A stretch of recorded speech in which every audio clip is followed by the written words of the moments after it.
and welcome to RC Drone Quest, episode number 1. I'm Jeff Zayas. Hey, Jeff. Dwayne Myers here. And I'm Dustin Myers. Great to be No here. relation, but that's okay. Yeah, you guys are the Myers twins. That's right. The good-looking Myers and the other Myers, right? You can figure out which one, right? Oh, yeah, exactly. I'm not going to say anything. So we're all basically semi-new Mavic owners, and you guys have been in the RC drone world for a while. So why don't you, Dwayne, you start, and you'll introduce yourself and your background, and then we'll just take it from there. Sure, absolutely. Thank you, Jeff. So just a little bit of background on me. I've been doing RC aircraft. So when we talk RC, we talk, fixed wing. We actually have an example back here. And I think each week I'll try and put a new example kind of in the window of the video here, just for points of interest, right? So you got fixed wing, right? You got rotorcraft, so helicopters. You got, of course, what we traditionally call a drone, which is our Mavics and stuff. And you have quad racers or drone racers, FPV. So I dabble in it all and love it all. I've been doing it for quite a few years. Yeah. So what is quite a few years? Are we talking quite a few years? Well, I won't give you my age, right? But so for the last 5 years or so, I've been back in RC, but I've been doing it ever since I was knee-high to a grasshopper, roughly age 15 or so. And in and out as a lot of us are. Okay, Dustin, you're up, cool, buddy. Very cool. So my name's Dustin. I saw my first drone in 2012. It was actually a octocopter. Guy that I work with showed it to me, taught me how to fly it, probably against his better judgment. And I would say I really got heavily obsessed with it in about the end of 2014 when the Inspire came out. I saw it, had to have it. I thought I would make money with it, be good at flying it, which I am, in my own opinion. But I got that in early 2015. Last year I got balls deep in the FPV quadcopter freestyle racing scene, and just got my Mavic 3 days ago. So yeah, I'm a brand spanking new Mavic owner. Wow. And yeah, my name is Jeff Zayas. I am basically a newbie. I always wanted a drone. I actually researched it I was driving my wife crazy for probably about a year and a half. I looked at DJI, I looked at the Solo. I kept on waiting for some other, which we're going to talk about later, the Karma at one point.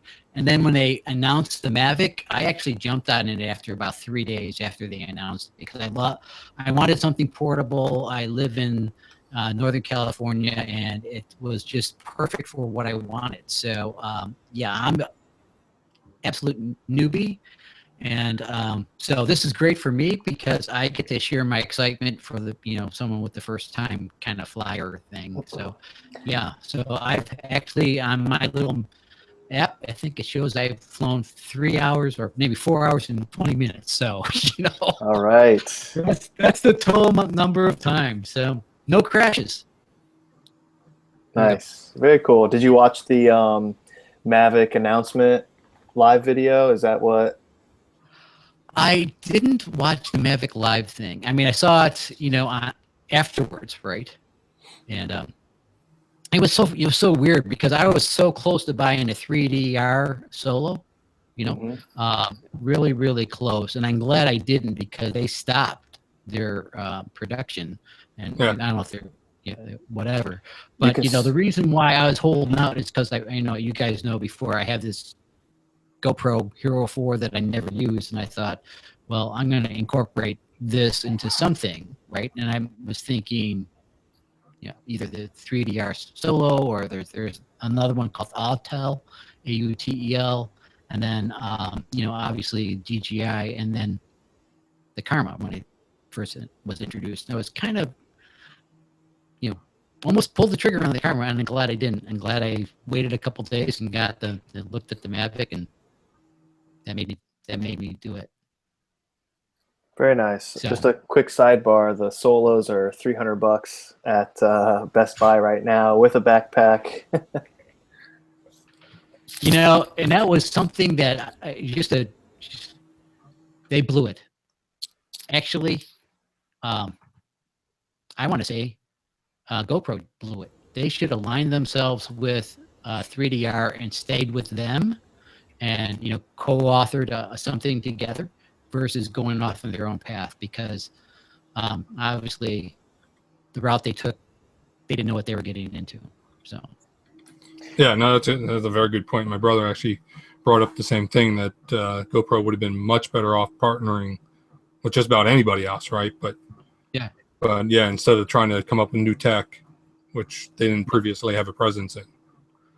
So and it's hard, they are so far behind the curve, and as a company they're kind of hurting now because of all this stuff. So yeah, a little late to the market, that's for sure. But let's talk about first impressions of the Mavic, and what do you guys think? Well, I guess I'll start because, like I said, I just got it 3 days ago. Build quality is awesome. How it handles in the air is it flies itself. It's great. It's almost organic. You move your fingers this way, it does exactly what you tell it to do. The app is pretty intuitive. It's deep. There's a lot of stuff in there. I'm somewhat familiar with the Go app, but this is the Go 4 app. So there's a little bit of differences. Super impressed with some of the special flight characteristics, like the tap fly. I love that, where you just tell it to go in a direction and then you just kind of guide it somewhere. Makes it easy to record. I'm having a little bit of issues remembering and trying to get it to focus. That's one thing I'm not super excited about, but overall the size and the portability of it is awesome. And just how cheap the batteries are compared to the other DJI products. I think Phantom batteries are 150, Inspire batteries are $200. So $89 is, in comparison, pretty dang good. And so far, I got to say, I'm really liking this little gal. yeah, I think that's kind of an important point too, right? With the batteries, we see a lot of knockoffs for the Phantoms, and there's a lot of plenty of posts about batteries. I've posted, if you check out Mavic pilots and you check out Phantom pilots, the forums that are up there, I posted up there about that a few times. And people will say, well, I can't afford the OEM battery. I'm going to buy the knockoff. But think about what you're doing, right? You're putting, here's, especially with the Mavic, right? We all, you buy the standard kit and you're dropping $1,000 for this thing. So you're putting $1,000 kit in the sky, and you're going to put a off-brand battery in. And what's the lifeblood of any quad, any drone? And it's the battery. It's the power system. So you have that battery go bad on you, right? A bad cell because there's no quality control, and this thing drops out of the sky, and you just, you got to re-kit for another $1,000, basically. Yeah, for a differential of $40 or something, right? So right, exactly, right. So is it really worth it? So I think they did the right thing, right, on the Mavic, is the fact that the battery is, I'll say, more affordable, right? When we talk about, pointing back here at the RC, if that same battery, true, okay, so it may be $30 for something like that, but it's also not a smart battery, so it doesn't have the extra intelligence to self-discharge. To actually, these batteries have a built-in charger, right? So you're actually plugging it into. I haven't actually measured the one, the charger for the voltage. I know the Phantoms were basically a 17-volt output, right? And that's all it is, and the battery takes care of the rest, right? Charges itself, balances itself. A lot of technical things there, but it's important stuff. And so to drop the coin on an OEM battery, I think it's worth it, right? Absolutely. So DJI actually did the right thing here and made the battery even more affordable, and yet we didn't lose any flight time. And part of that's because of the thing's lighter too. Yeah. But yeah, I guess first impressions for me, I was a previous Phantom 3 standard owner. Took that a lot of different places and got some awesome shots, right? One of the ones I enjoy the most, and here I'm pointing my hands, not going to help you visually, but it was a beautiful shot of a perfectly still lake. And this thing was absolutely flat and reflective. And so there I'm at 200 feet above the lake, with the sun glancing off of it, early morning. You could see the sun in the background, just kind of casting through the mountains. And it was a campground that we had gone to at the, I'm in PA. So it was at the foothills of the Blue Ridge Mountains. So it was kind of picturesque to begin with. But, the Phantom 3 Standard did an awesome job of capturing this and kind of the mood I wanted. But then take that same exact trip, and the Appalachian Trail runs along the top of that ridge. And did I want to really throw my Phantom 3 in a backpack up a mountain to get some cool shots there? And the answer is no. Right? No, you don't. You slip, you fall, bam, it's in a couple pieces. But the Mavic, right? That thing is absolutely portable. And I'd have no problem taking that up the side of a hill and then launching it, even hand launching, and to get some awesome shots, right? So that's why I like it. The 4K video obviously is icing on the cake, but the portability is definitely a big plus. That and the anti-collision, all those sensors, amazing tech. So Yeah. Yeah, I want to hear Jeff's first impressions as basically a first-time drone owner. Yeah, absolutely. And that was one of the things. Obstacle avoidance was a big thing for me because I didn't know what the hell I was doing, and I still don't know what I'm doing. Right, so that's part of it right there. Thing that amazed me again, how solid and it felt in my hands for being so small. And I still don't know what that thing's made out of. I don't know. It's plastic, but it seems metal-ish to me or something, right? Carbon fiber. So I don't know what it is, right? The other thing that kind of really shocked me was how delicate the gimbal is. I mean, if I feel like my fat fingers is going to rip this thing right out, taking that gimbal clamp in and out. I'm thinking I'm pushing this thing and it's going to just like fall apart. So it took me a little while to get past the fat fingers of putting that thing on and off, on the gimbal thing. And it also took me a little while to remember to take the gimbal clamp off when I fired the stupid thing up, because I kept on forgetting about that. So, and as Dwayne would say, Mavic pilots forum, I got a nice red ribbon wrapped around the whole thing now. So I have to take this gimbal off before I fly it. For me, I started out in beginner's mode, and kind of still in beginner's mode. I haven't taken it that far. I get really nervous flying, but as I upgraded my tablet and I can see my first person view better, my confidence level has gone way, way up. So I really, for me, it seems like it's like super stable. When I let go of the sticks, it just stays there, right? I'm not doing it. I'm not trying to get I'm flying in open fields everywhere, so I'm not really getting close to anything. I did, have that, obstacle avoidance sensor with the low sun thing a lot, and that was a little bit of a problem. But other than that, I'm totally digging it. I'm waiting for the rain to stop in Northern California so I can take it back out again. So now, when you say the low sun thing, maybe elaborate on that for the listeners that don't know what that is.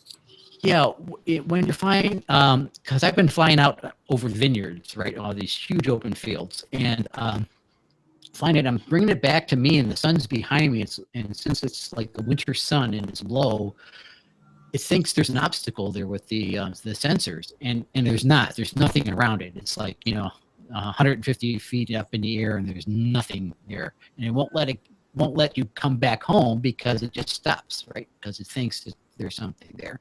So I've gotten into the practice of putting into sport mode. Yep. You know, to get beyond the obstacle avoidance, to bring it back to me, so I can. It's safe, you know. But yeah, there's something that has to be tweaked within the software for the Mavic, for that low-lying sun, fooling the obstacle avoidance, because there's nothing around it, and it'll say, like, you know, there's something, you know, 3 feet away, and there's absolutely nothing there. So that was a little bit. And again, the Mavic Pilot Forum is the one that alerted me to this. So for a newbie, that's my number one resource, to tell you the truth. Plus, you two guys are going to be my resource. Well, I think we both use MavicPilots.com too. Yeah, absolutely.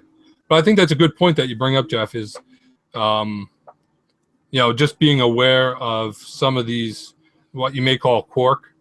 And the simple fact that, right, the sun's staring straight into those two forward-facing sensors, it's, you know, and this is somewhat of an assumption, but is blinding, right, overdriving those sensors. So it can't tell that it's not up against like a white wall or something. So yeah, so I don't know how they can really truly program that out without it becoming a safety issue. But you know, that's for them to figure out. Yeah, that's why they get. That's why they're. That's why we're paying them the big bucks. Working in a little office somewhere, right? That's right. But yeah, a very important thing to know, and I think the key takeaway there is to put it into sport mode, because sport mode automatically disables the vision positioning system, right? The VPS, as it's called. Right. The other thing to know about that is, if you just bought your Mavic, right? So this is for you, Dustin, and you go and launch it, you actually throw in these. So I'll grab my controller here, right? The sport mode switch, right, is right here on the side. So here's the controller. And so right on the side here is that mode switch, right? Throw it forward, and it puts it in the sport mode, pull it back, and it puts it into regular everything else GPS flight mode, right? Yeah. But the key is this here actually is disabled by default. So you have to go into your phone settings, your mobile device settings, to actually enable alternate flight modes, one of which is the sport mode. It's multiple flight modes, I think. Or multiple, yeah, okay, very good. So, yeah, so if you get in that situation because it's the first time you're flying it, and you throw that up and say, what the heck, it's still not working. The other thing you could do, right, you're all stick over here, yaw it away from the sun, right? Yeah. And then fly it backwards if you have to. Be careful, obviously, because now you don't have a vision sensor on the back. But at least it's not going to be choked up with the sun staring straight at its face. Yeah, and from what I've read, good stuff. You know, if you're using the third-party app Litchi or something like that, and it, you know, starts getting buggy, you flip it into sport mode as well to get out of that thing and do it. Yeah. So maybe we could jump into the, you know, getting started. What do you do when you first get the Mavic, or what do you do before you get the Mavic? I'm always a big proponent of RTFM, read the blank manual. In fact, I got it right here. I like to, you know, I'm on the computer all day for work. I'm on the computer at night sometimes. I don't like to sit in front of the computer all the time and read a bunch of stuff. So I like to print it out, you know, look at it while I'm sitting on the back porch or at dinner or something like that. And I think that makes it more of an enjoyable experience almost, I guess, because there's always something you miss in there. You can go back to it, just flip to a random page. And we've already brought up MavicPilots.com multiple times, but like you guys are both saying, that's, you know, you get a lot of good information from there as well. I also really like RCGroups.com. You know, I would say stay away from Facebook groups to learn stuff, because, you know, everybody's on Facebook. Everybody has an opinion about something. They can say whatever they want about anything with no recourse. Whereas the forums, I feel like, you know, there's that extra level of, you got to want to be on there. You got to make a username and a password specifically for that for this topic. So Plus, those it would doesn't ever be. get, What's that? doesn't get political. For the most part, yeah. Another good thing too is you know, when your phone or your tablet's not hooked up to the remote control, you don't get all the features. But just looking at the app, even when it's not hooked up, and just familiarizing yourself with, okay, where's the remote control settings? Where's my battery settings? What can I change on the gimbal? You know, just familiarizing yourself where everything is, both when it's not connected to the remote controller, but also when it is connected to the remote controller without even having the Mavic on. So that's kind of where I started, you know, before I even got the Mavic. And, you know, I have to say that there's a ton of videos out there as well, YouTube videos on, you know, best Absolutely. settings for the camera, walking through the GGI Go 4 app or whatever, all the functionality. And there's some people that do a very, very good job of describing everything. And that's helped as well, you know. There's a lot of information out there, obviously. Yeah, definitely. I think, you know, if I was to add to this, the one biggest thing that I would suggest is to go out into an open field, right? Stay away from obstacles to begin with. That way you can, you know, pop it up, hover it, get a feel for it, right? Move it around a bit. One of the things, you know, going from a Phantom 3 standard, where basically it had none of these features, except for the basic, you know, the Phantom 3 standard flew excellent, right? But it's not going to follow you automatically. No collision avoidance. You know, none of these wonderful features that the Mavic has. So from a point of view of it being overwhelming, the Phantom 3 was easier, you know, Phantom 3 standard was easier to consume all that feature set, right? So with the Mavic, you know, you start out by just learning how to fly it. One of the things that, you know, you can get yourself into trouble quickly is because it flies itself kind of, right, so well, that if you get into a situation where you lose GPS coverage. So earlier on, there seemed to have been, you know, a little bit of blip in the firmware where it was dropping GPS coverage, right? Well, at this point, you have to have enough skill to fly it yourself, right? And so, you know, it could be drifting and stuff. And if you don't know how to recover, these are the things that you kind of want to practice first off. Just learn how to fly it, right? And then one by one, add to that feature set and get competent each of the little features, right? To follow me and what have you. But start out in a big open field. You know, and one thing I'd add, feel comfortable with the right tablet or phone that you're using. Yeah. You know, really, you can see it, you know, because I went the cheap tablet route and didn't really help me. And when I upgraded to a better tablet or a better phone or whatever, that made it much more enjoyable. My biggest problem is spotting it in the sky after I look down at my controller and then go to look back up and try to find the stupid thing. I'm going like, I can't see it. It's, you know, so it's, for me, the maps are the most important thing. You know? So I know which way this thing is pointing. So if I try to bring it back to me, I'm bringing it back, right? So yeah, the first person view is nice, but I think knowing which way you're going when you're in a panic mode is really good. Yeah. Yeah, absolutely. My first impressions were basically how rock solid it was. You know, for someone who never flown before, it was pretty rock solid. I mean, it took off and just stayed right there. You know, I took off, came back down, returned home, blah blah blah blah. You know, tested all that stuff first. It all worked. I didn't have any drifting. You know, I don't know, maybe because I just live right, my old age or something. But yeah, it's been very pleasurable. You know, and when I see these videos of these guys flying 3 miles out over water, I'm going like, I'm not doing that. You know, not doing that. Not for I a will while. admit, Anyways. I will admit, I took it out over a mile today on my lunch break. Really? Mm-hmm. Could you hear it anymore or see it? Yeah, I could see it. No, you couldn't see it. No way. And that's the other thing. I wonder how many, with the regulations, right? You're supposed to be in line of sight. And even if you had a spotter with binoculars, you wouldn't be able to find that thing. Yeah, I mean, that's, we're talking about how it's such a great advantage that it's so small, but that's also a disadvantage when you're trying to find it in the sky. So Yeah. I'm sure line of sight is a lot less with a Mavic compared to, an octocopter that's carrying a DSLR or something bigger. And a topic we'll save for another video podcast is, the FAA Part 107, right?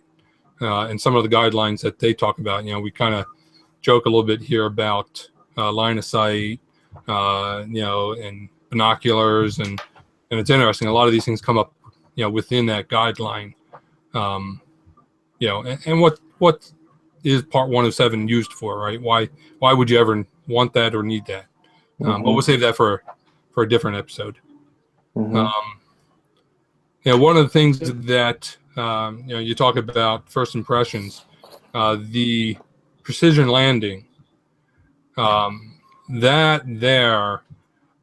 I first flew it and wanted to try out that precision landing, right? That's impressive. And I know a lot of people out there are a little bit confused about how it works. It didn't work for me. So just to touch a little bit on that, the guidelines are basically the DJI says that when you take off from the ground, right, fly straight up to about 50 feet, right? And then at that point, you can start to depart on the heading that you want. So a lot of us have a habit of popping it up, right? So now we're roughly at 5 to 10 feet and then immediately fly off. And the key is to allow the Mavic to obtain an image of the ground as you fly straight up. So don't rotate and all that. Just fly straight up to 50 feet and then depart your on the direction that you want to fly. Do you know if there's a certain speed that you're supposed to ascend, or is it just go up? Yeah, just go up. I flew up at different rates and didn't seem to matter. And did you have to stay at that level for like a second or 5 seconds before you went forward?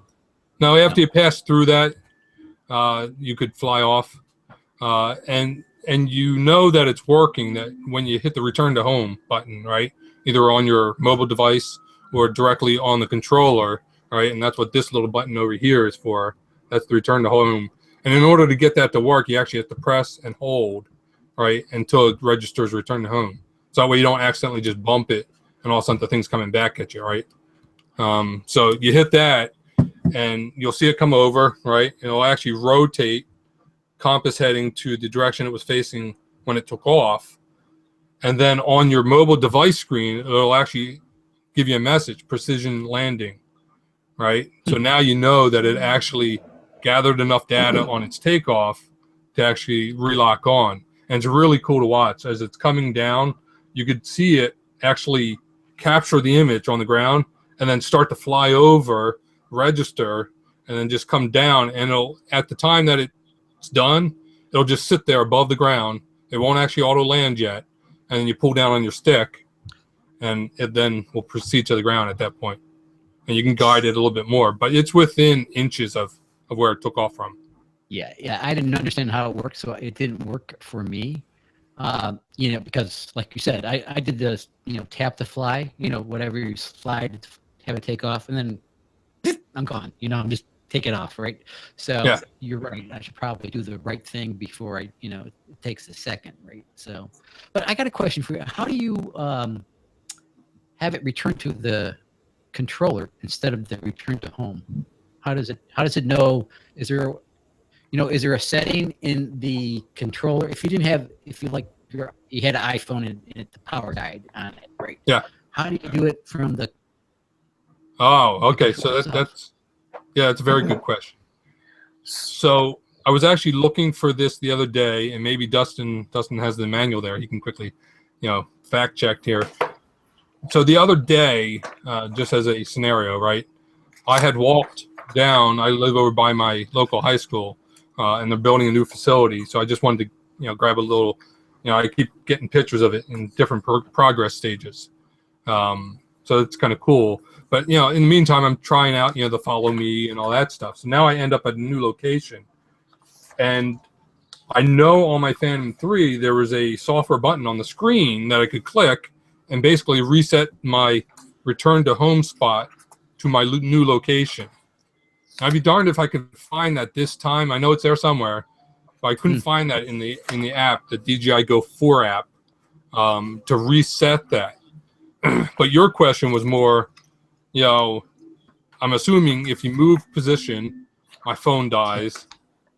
I don't know of a way to actually reset the return to home to where your controller is. First of all, the phone is the GPS device, right? Your mobile device is your GPS device for where you are located on the earth.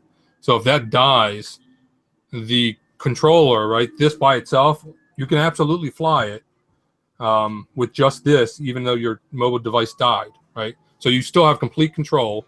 You just lost your video feed is really what just happened, right? But I don't know of any button up here or special tap sequence or something to actually reset that so it at least returns to where your new location is. It'll still return back to where its original GPS. And part of the reason is without your phone, this thing doesn't know where it's at now on the earth, right? So there's no real way to reset that.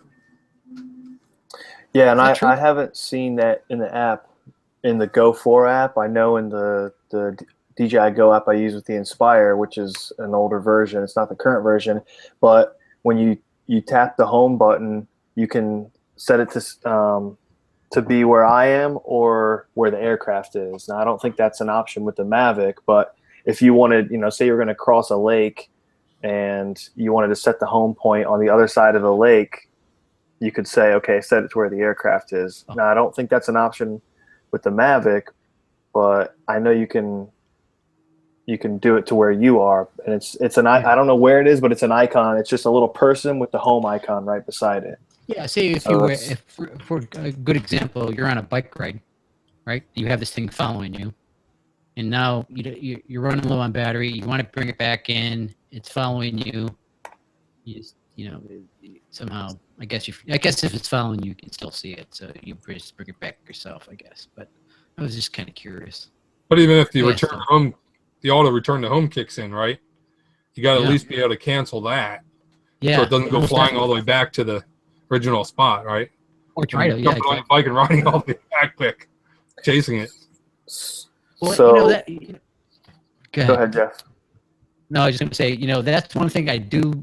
I'm really looking forward to when the weather changes, and I have this, this small little bike rack, kind of, I'll go like this with my hands, but on the podcast, you're really not going to see it. It's about the size of a milk carton, rack that goes on my bike, and I can just fit my Mavic right in there, right? And I can do a bike ride and then go someplace where a car can't get to or whatever I want to do, and fly the thing out there. I'm really looking forward to that. So I don't know why I brought that up, but I'm looking forward to it. No, that's and that's one reason why we all bought them, right? It's just that exactly. Absolutely. Yeah, and then the follow me, options and stuff. Just crazy. Works good. Hey, Dwayne, why don't you tell us what the bar graphs are on the controller? Because you're the one who discovered that. Yeah. Okay. So let me go ahead. So we have a visual. I'm going to go start up the Mavic now. Props off, obviously, just in case. While he's doing that, one thing, if DJI was ever listening to us, which they probably won't, I would love to have some kind of volume control on the remote control on that controller. I don't need that loud beep and all that stuff. Pipe dream, Jeff. That's just a pipe dream. Pipe dream. It's a pipe dream. I've been dreaming a lot about pipes anyways. So what's the weather like there in Napa? I thought it was nice there year round. Oh, they say the signal of a drought ending is a flood, and it's been raining here like crazy, man. There's like flood. I get flood warnings on my phone a lot now, so it's been raining a lot. I think we're 180% of average right now. Oh my gosh, I didn't realize that you guys had that much moisture right now. It's nice down here in South Florida. This is the time to be down here. 75 in the day, 65 at night. Not really much rain. What gonna have to come visit. Snowbirds. Anytime. Yeah. Where I am in Stewart, it's not really crowded, and it's got kind of that small town feel. I'm north of West Palm Beach, so when I was telling you I flew the Mavic pretty far today, it's totally rural. It's cow fields and forest. There's nothing around, just west of Stewart. So West Palm Beach, is that like the Gulf side? no, East Coast, Atlantic side. Okay. So yeah, open All right, invitation. Dwayne, you're up, buddy. All right, so hopefully you can see the video there. Okay, get some glare off the picture there. There you go. That's good. We'll bring myself up here in the main view just so I can see myself. But yeah, so you can see check app there, right? So it's noticing that the phone isn't there, but you could actually right now, go down in the corner and take this thing off and just ignore that message there. Also where it's sitting, you can see mag interference, right? Some important messages. But the thing that we wanted to bring up, right? So this actually came up, and I actually found the answer on Mavic Pilot. Yeah, we keep plugging that, but it's a great forum. If you're not signed up, go ahead and check that out. But yeah, so the question came up, this here and that over there, right? What are these little runway markers, these little bar graphs on the controller? And if we look right on each side here, we see this side here, right now it's saying 0 miles per hour. And over here is RPMs for motor RPMs. I assume it's average because there's only one, right? And what it ends up being is that this here is a bar graph for this indicator, and this here is a bar graph for that indicator. So they're kind of corny little graphics, don't really serve much purpose, except for, I guess, on a scale of 1, 0 to 100, you could see roughly, assuming the miles per hour is maxed out, they say somewhere around 40 miles per hour. I forget if that's in kilometers. But, assume this is 0 and that's 40, you can see, where you're at in there. And I don't know what the max RPMs of the motors are, but again, you can see if you're maxing out on the RPMs, which depending on the maneuver you're doing, if you're maxing out on RPMs, you're getting pretty high up there and running out of headroom to perform whatever it is you're performing. Hopefully, you're not maxing out on a return to home, because that means you have a heck of a headwind that it's trying to fight to get back to you, right? So from that point of view, I guess it's useful. But if you ever wondered, and the interesting thing is the DJI manual, right, the Mavic manual, does actually not indicate what those are in there. It tells you what this is for and what that's for, but it forgets to tell you that the bar graph is actually related, on each side. So that's the bar graphs. Yeah, interesting. That's something we didn't know. Very cool. There's a lot of stuff I don't know.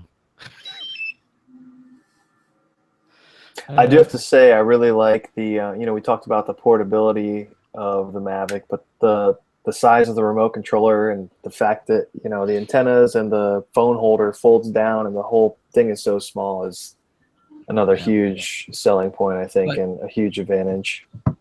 But, since you have young eyes, I have old eyes, I had to get a tablet, to see what's going on. My phone, if my phone would have worked, that would have been great, but it just didn't. So I ended up getting a bigger tablet, which for me makes a huge difference. But, which tablet is that?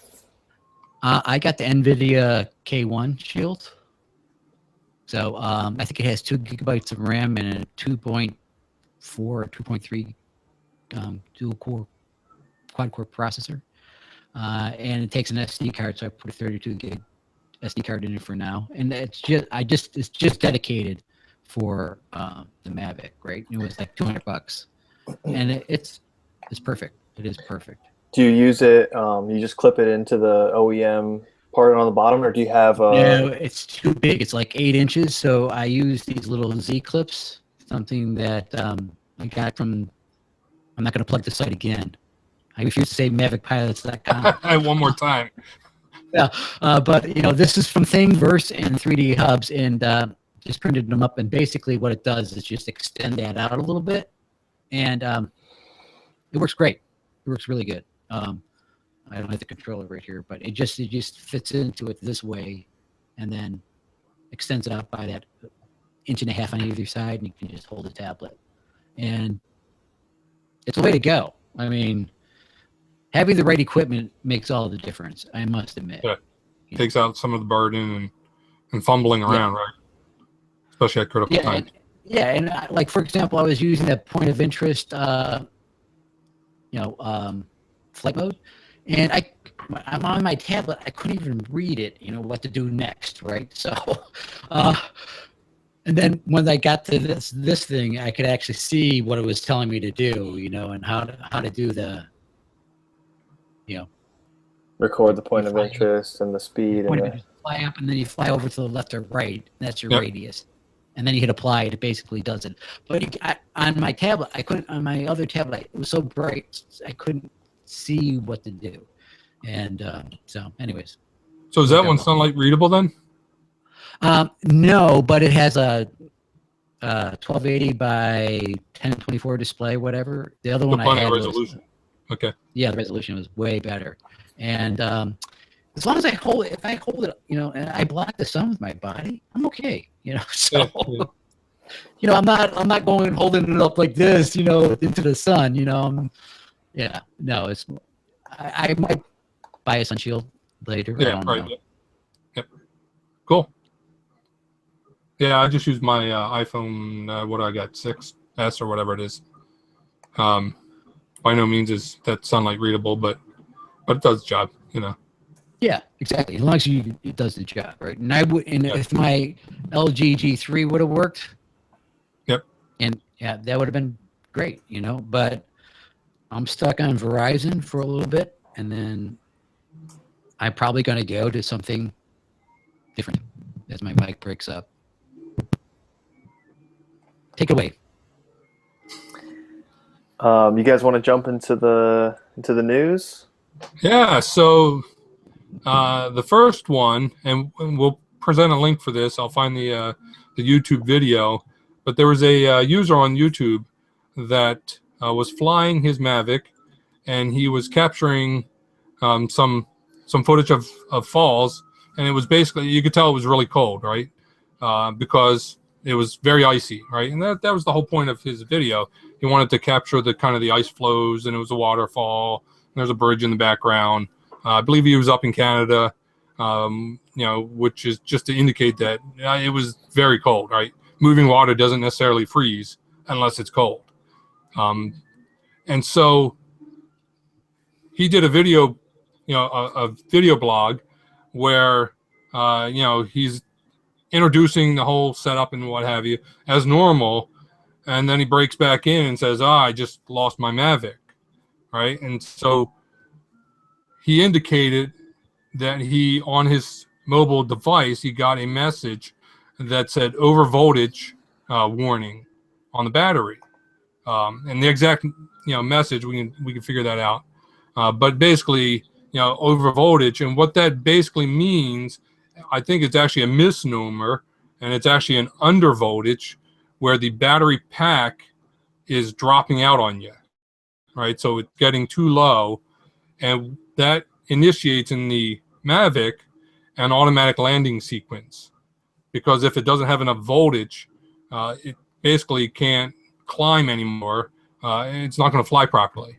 Well, for him, sadly, the auto land sequence occurred right over the falls, and into the drink it went, and goodbye, it disappeared. Who knows where down the river. He did have DJI Care, but without having the actual, drone, without having the Mavic, he's not going to be able to return anything to get it refreshed. So we kind of actually discussed this a little bit, before, we went live here. And Jeff, I think you brought up a great point that, considering the conditions, considering the situation, there is a very good chance that, for those of us with iPhones on really, really cold days, most of us have noticed that the iPhone will prematurely, at 60% power, basically shut off, right? You throw it in your warm pocket and it reboots and comes back up, and all of a sudden it's still reporting 60% power. Well, why did it go off? The problem with the lithium polymer batteries, even in these guys here that I fly, when they get cold, their capability to deliver power to all the systems, and in this case, 4 motors, and all your vision positioning sensors, all that tech, it's pretty high current draw. And so for the LiPo, when it gets really, really cold like that, its capability to actually supply power to keep all that stuff going drops drastically. And there's a real good chance that when we fly in cold weather like that, that the LiPo, if we didn't preheat it, right? And Dustin will, has a little bit more thoughts on that. If you don't preheat it, if you don't, one way you could do it is put it in, you wear a jacket, it's dang cold, right? Put it on an inside pocket, all your batteries, to try and keep them warm just by your body heat. Even your outside pants pocket is better than nothing. Because when we're flying, if you think about it, the Mavic itself is predicting at the start you to have roughly 20 to 27 minutes of flight, and it's not expecting this pack to drop off quickly. So it's, is it lying to you? No, but it also doesn't necessarily know the temperature and the conditions that the battery's flying in to predict this situation. So there's a good chance this YouTuber lost it because the battery got too cold. So something to be aware of, right? And so Dustin, Yeah, so one quick tip that I've read about, I've never actually, I already mentioned I live in South Florida, so I don't need to necessarily worry about this. But I've read that a good way to keep your batteries warm when you're flying in cold weather is to get a rice bag. So, you fill a sock with some rice, put it in the microwave for a couple minutes, and then put it in the cooler with your batteries so that it'll stay warm for an extended amount of time. And then, use the batteries that way, and it should help. I mean, like I said, I don't have firsthand experience with this, but I have used rice. Northern States.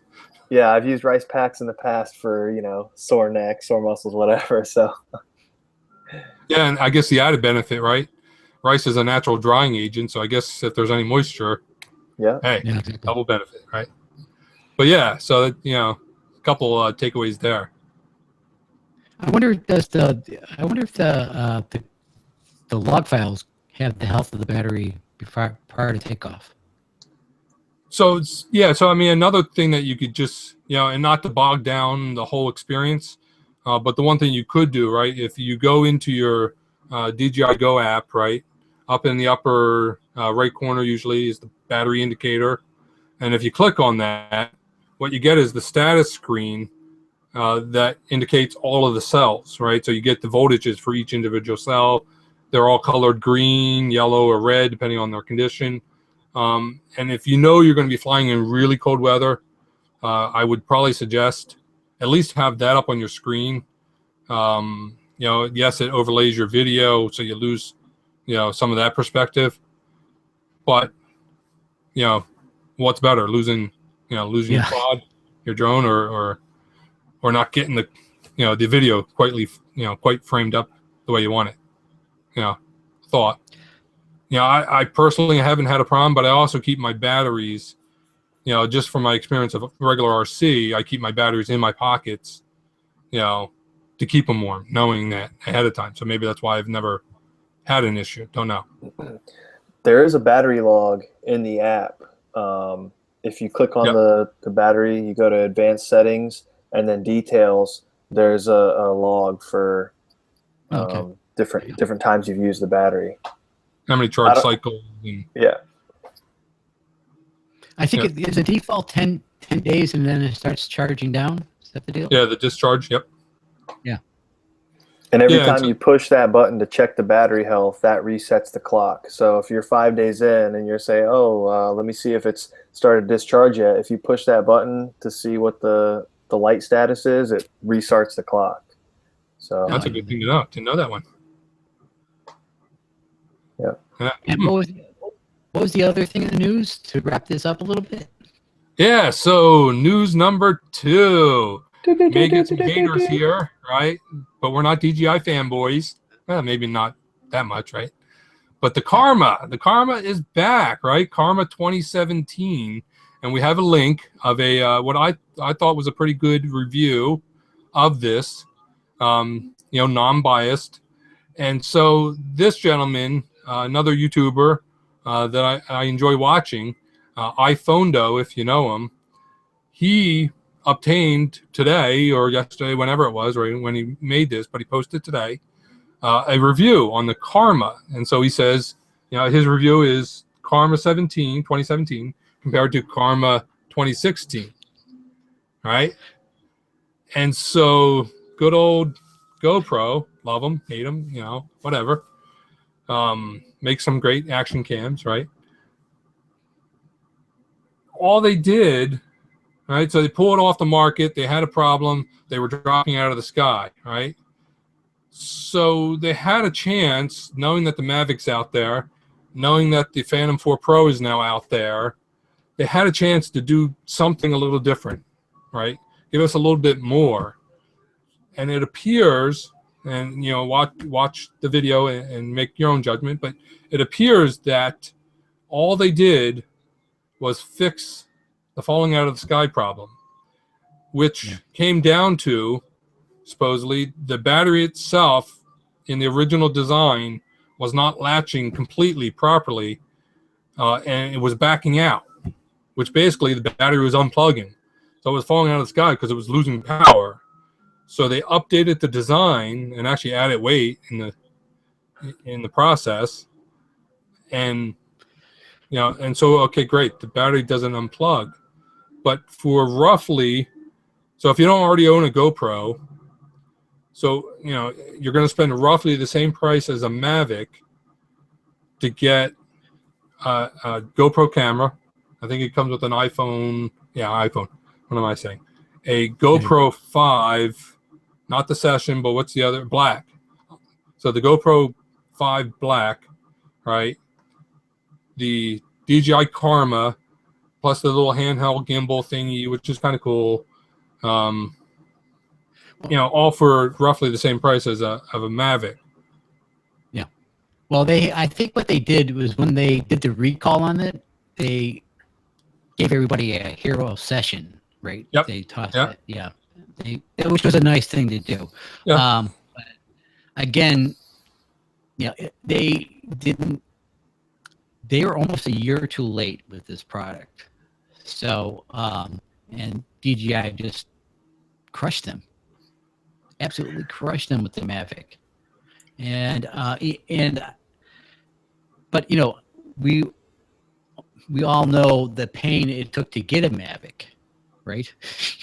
I mean, I think I waited 2.5 months, almost 2 months before my Mavic showed up, and so that in a strange sort of way, that was like not cool. I mean, they had your money, but they didn't ship the product, and I thought that was bad. So, and they weren't they charged your credit card right away. But getting back to the Karma, I'm glad I did not buy the Karma. I did like the concept of it. I loved the idea that it was like an ecosystem kind of thing, that you had the gimbal, that you could use the GoPro. It came out. I thought that was a very good idea, but they just don't have the chops to do it the right way. They didn't have the right people in place. They kind of reinvented the wheel a little bit, and they didn't even make it completely round. So, it's going like, it's flopping over a little bit. And I know who you're talking about now. It's like is it the Czech? Is the guy the Czech guy? Is he Czech? Yes. Yep. He did a great review of the Karma versus the Mavic. It was so funny at the end where he kind of imitates the guy. Yeah. Yes. He did that again at the end of this video. Yeah, it's quite funny, actually. Now, did you guys ever hear that the reason GoPro named it the Karma is because DJI and GoPro had a falling out back in the Phantom 2 days when the Phantom 2 used the GoPro. GoPro wanted DJI to use just GoPros, and DJI said, well, you know, we're going to, you know, I don't know how they said it, but they said, we're going to make our own cameras, and kind of screwed GoPro over a little bit. So that's why GoPro named it the Karma, because in their mind, it was like, okay, DJI gave us bad karma. We're going to get them back by putting this drone out. And it kind of obviously backfired a little bit. Now that's karma. That is karma. Not the way they Well, intended it. No. Yeah. Yeah, If, so- no. If you do anything out of revenge, it's going to come back to you, right? Even if you name it. But you know, GoPro, they're in trouble. They are, as a company, they are really in trouble, because you can buy a knockoff from a Hero, you know, black version or whatever for like $50, right? Yeah. And it does, you know, 4K, and they have a lot of action cameras out there that, you know, do things better. And then they have I forgot what's the name of the company that does the 360 view, the 360 cameras. Yeah, the panoramic. Yeah. Yeah, you know, and those are going to be, and I think the GoPro version was like $4,000 or something. You know, it was crazy in terms of price. All they did was mount all their GoPros around in this, you know, like a spear. You know, Oh, jeez. not changing the technology at all. So I think these guys are in trouble. But hey, I want to say that this is our first show. We're going to learn as we go. I think hopefully we'll get some more flow to what we're doing, and we'll get better. But this was fun. I enjoyed it. I don't know if you guys did. Absolutely. Oh, yeah, absolutely. Me too. All right, so we're going to do this again. We'll get back to you guys and let you know exactly when we're going to do it, because we're going to talk among ourselves once we click this thing off. So I'm going to just do the outro video, and then we'll call it a day. What do you guys think? Sounds good. Sounds great. All right.